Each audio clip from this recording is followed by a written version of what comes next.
In today's video, I'm going to show you how to use automatic negative prompts in Artistly AI.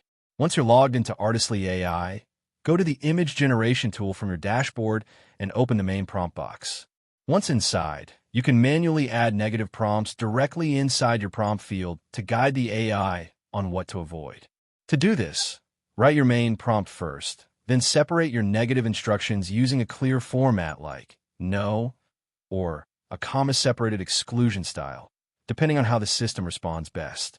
For example, you can type, cinematic portrait of a businessman in a modern office, soft lighting, ultra-realistic professional photography style, no blurry, low-quality, distorted face, extra fingers, watermark, text, logo.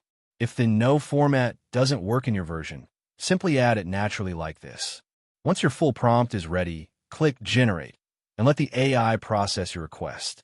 After the results appear, check the image quality. You should see fewer distortions and cleaner outputs because the AI was guided on what to avoid. If needed, refine your negative instructions inside the same prompt until you consistently get high-quality results. Thank you for watching this video. Please feel free to use the affiliate link in the description.